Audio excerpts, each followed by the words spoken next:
BISCRA, manager de bureau de liaison entreprise université, manager aussi du centre de carrière et responsable du club de recherche d'emploi. Je suis enseignante à l'université depuis 14 ans et je suis aussi enseignante-chercheur sur le domaine de l'université-entreprise, les liens entre l'université et l'entreprise. Aussi, d'après mon expérience comme manager des 3 structures depuis presque 2 ans et plus, j'ai quelques observations sur la relation entreprise-université. Donc, ce travail-là, c'est un travail qui est toujours encore de développement. Donc, je n'ai besoin aujourd'hui de vos commentaires et remarques pour améliorer le travail.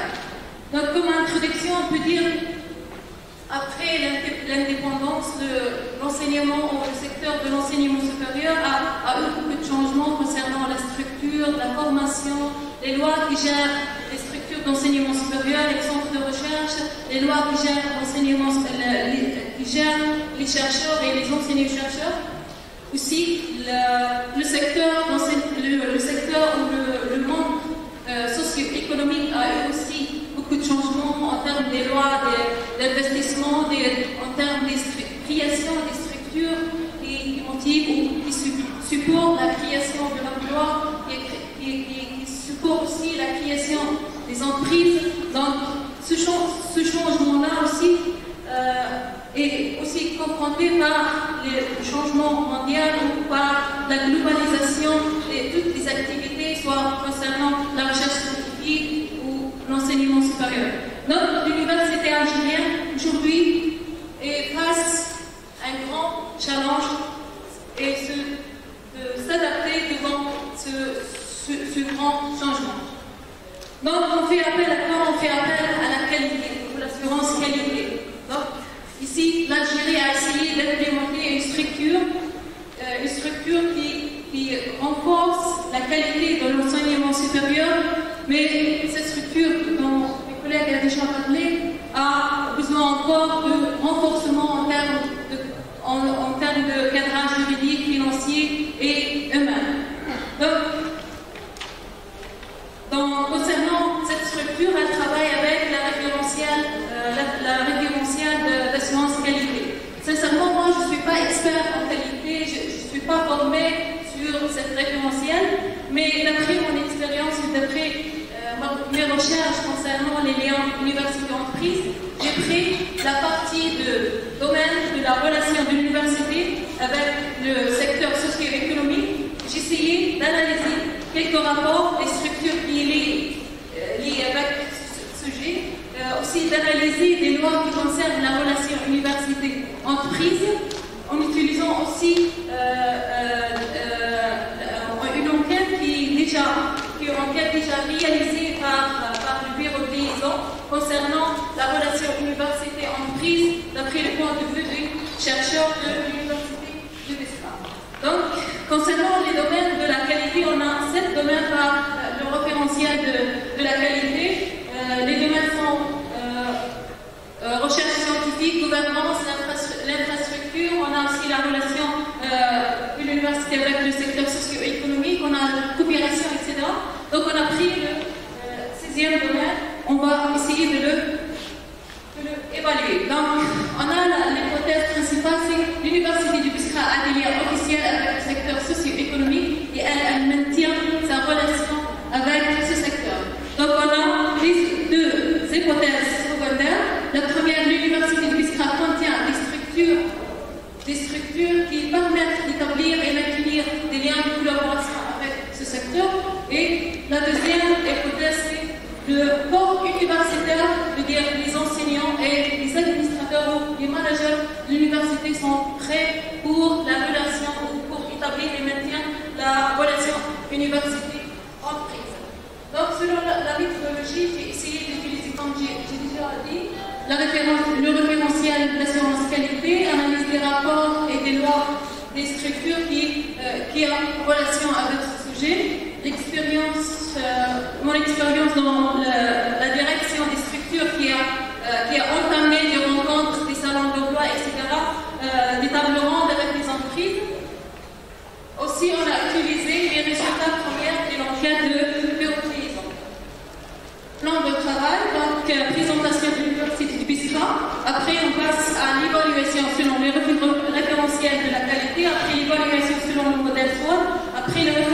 l'évaluation selon l'enquête après on a les résultats. Donc, je ne vais pas parler sur l'assurance qualité parce que mes collègues ont déjà mentionné ça. Donc, concernant l'université de Biskra, c'est une institution publique, comme toutes les institutions publiques de l'État algérien. On a beaucoup, on a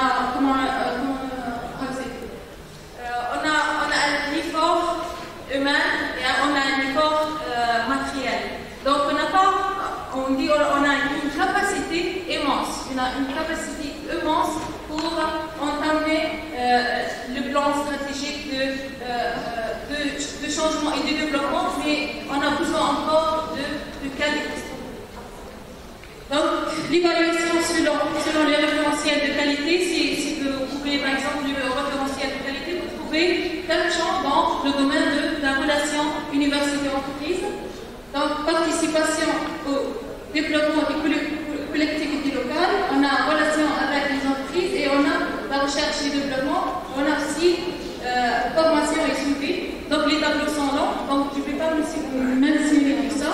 Je vais passer directement au modèle SWOT. Donc, modèle SWOT, on a les forces et les faiblesses, les opportunités et les menaces.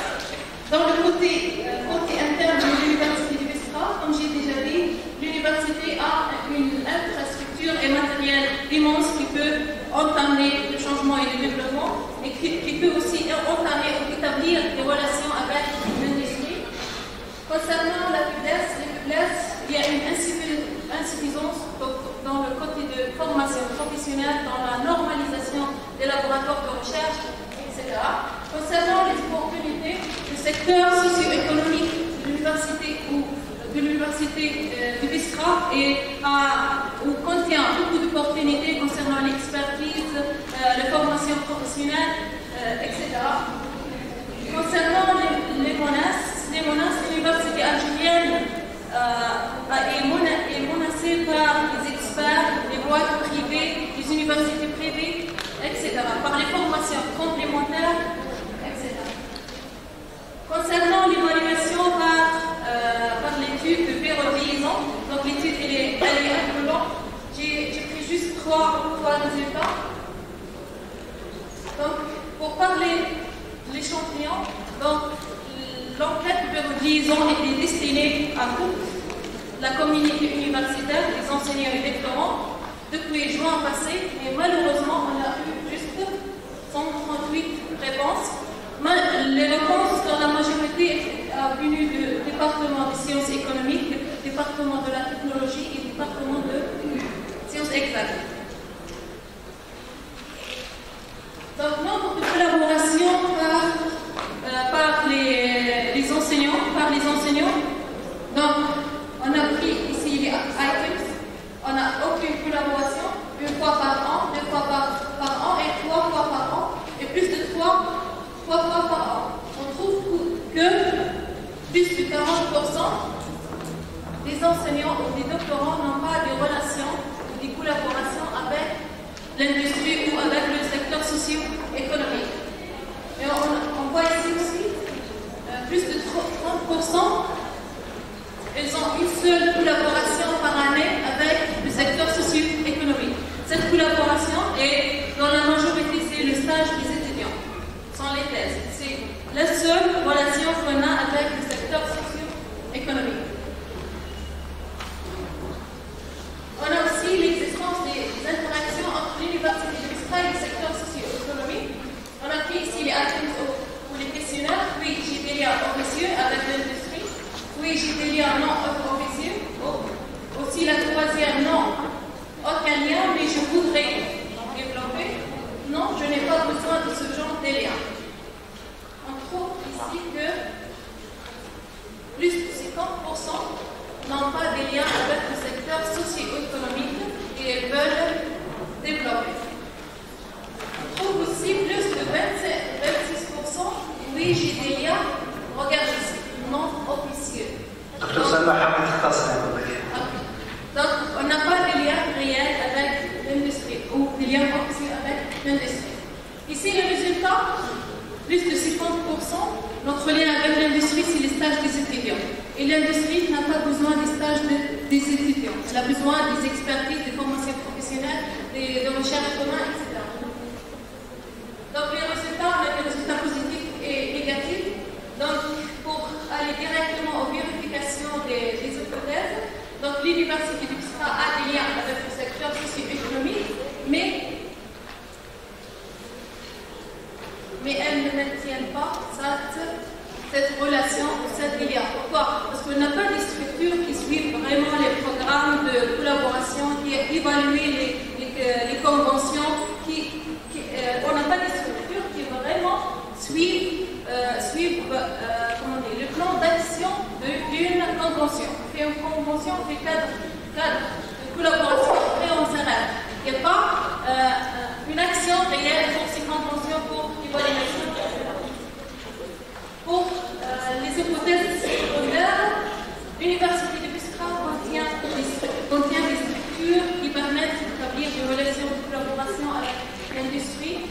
Il y a des institutions qui ont déjà dans l'organigramme de l'université, par exemple le Rolex, le service de Rolex, mais il y a d'autres structures qui sont prises par des initiatives des profs. Il y a des structures qui ont pris, mais sont hors de l'organigramme de l'université, par exemple la qualité, les autres projets, le bureau de paysans, le centre de carrière qui ont été pris dernièrement, parce que l'université du Biskra est intégrée dans le projet Tawif, le projet du bureau international de travail, mais toutes ces structures-là, M. Tahila, le responsable de la qualité, toutes ces structures, on peut le considérer hors de l'organigramme de l'université. Elle n'a pas un cadrage fort de cadrage juridique, organisationnel et financier. Elle toujours travaille avec le volontariat et avec l'initiative des profs, mais toujours les recommandations ne sont pas prises en considération, parce que ce genre de structure existe dans l'université algérienne depuis 10 années, plus de 10 ans, dans notre année, mais on n'a pas vraiment des recommandations, on n'a pas vraiment une action sur ce domaine. Donc on peut dire que si pour le deuxième hypothèse secondaire, le corps universitaire soit enseigné